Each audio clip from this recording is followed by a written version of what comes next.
ओम श्री गणेशाय नमः। स्वागत है आप सभी का माघ मास पुराण की कथा में। आज हम माघ मास के 14वां और 15वां आत्म की कथा श्रवण करेंगे। आइए शुरू करते हैं 14वां अध्याय। कार्तवीर्य जी बोले कि हे विप्र श्रेष्ठ, किस प्रकार एक वेश्या माघ स्नान के पुण्य से पापों से मुक्त होकर दूसरों के साथ स्वर्ग को गया, और मुझसे कहिए। तब दत्तात्रेय जी कहने लगे कि जल स्वभाव से ही उज्जवल, निर्मल, शुद्ध, मलनाशक और पापों को धोने वाला है। जल सब प्राणियों का पोषण करने वाला है, ऐसा वेदों ने कहा है। मकर के सूर्य माघ मास में गौओं के पैर डूबने योग्य जल से भी स्नान करने से मनुष्य स्वर्ग को प्राप्त होता है। यदि सारा मास स्नान करने से वह शक्त हो तो 3 दिन ही स्नान करने से पापों का नाश होता है।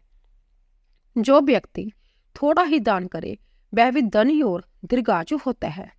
5 दिन स्नान करने से चंद्रमा के सदृश शोभामान होता है। इसीलिए अपना शुभ चाहने वालों को माघ से बाहर स्नान करना चाहिए। अब माघ में स्नान करने वालों के नियम कहता हूँ। अधिक भोजन का उपयोग नहीं करना चाहिए। भूमि पर सोना चाहिए। भगवान की त्रिकाल पूजा करनी चाहिए। ईंधन, बस्तर, कंबल, जूता, कुमकुम, घृत, तेल, कपास, रुई, बस्तर तथा अन्न का दान करना चाहिए।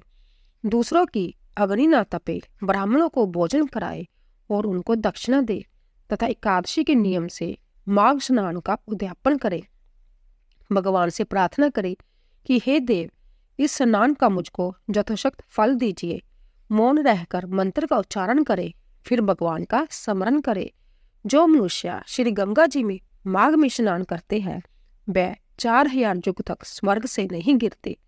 जो कोई माघ मास में गंगा और जमुना का स्नान करता है वह प्रतिदिन 1000 कपिला गौओं के दान के फल के बराबर फल पाता है। इसी तरह 14वां अध्याय पूरा हुआ। 15वां अध्याय शुरू करते हैं। दत्तात्रेय जी कहने लगे कि हे राजन, प्रजापति ने पापों के नाश के लिए प्रयाग तीर्थ की रचना की। सफेद गंगा जी और काली जमुना जी के जल की धारा में स्नान का महत्व भली प्रकार सुनो। जो इस संगम में माघ मास में स्नान करता है वह गर्भ जोनि में नहीं आता। भगवान विष्णु की दुर्गम माया माघ में प्रयाग तीर्थ पर सब नष्ट कर देती है। माघ मास में प्रयाग में स्नान करने से मनुष्य अच्छे भोगों को भोगकर ब्रह्म को प्राप्त होता है। माघ मास तथा मकर के सूर्य में जो प्रयाग में स्नान करता है उसके पुण्य की गिनती चित्रगुप्त भी नहीं कर सकता। 100 वर्ष तक निराहार रहकर जो पुण्य प्राप्त होता है वही फल माघ मास में 3 दिन प्रयाग में स्नान करने से होता है। जो फल 100 वर्ष तक योगाभ्यास करने से मिलता है। जैसे सर्प प्राणी कैंचुली को छोड़कर नया रूप ग्रहण कर लेता है, वैसे ही माघ मास में स्नान करने से मनुष्य पापों को छोड़कर स्वर्ग को प्राप्त होता है। परंतु गंगा जमुना के संगम से स्नान करने से हजारों गुना फल मिलता है।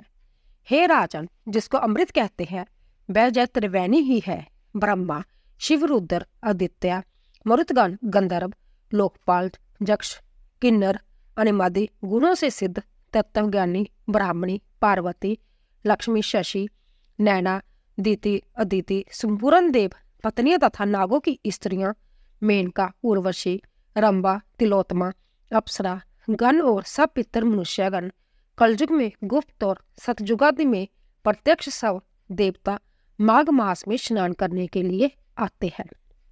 इन दिनों माघ मास में प्रयाग में स्नान करने से जो फल मिलता है वह ईश्वर ही कह सकता है। मनुष्य में कहने की शक्ति नहीं। हजारों अश्वमेघ यज्ञ करने से भी यह फल प्राप्त नहीं होता। पूर्व समय में कांचन मालिनी ने इस स्नान का फल राक्षस को दिया था और इससे वह पापी मुक्त हो गया था। इसी तरह 15वां अध्याय पूरा हुआ। तो दोस्तों, अगर आपको हमारी कथा पसंद आई हो प्लीज सब्सक्राइब कीजिए, लाइक कीजिए और शेयर कीजिए। आप सभी का धन्यवाद।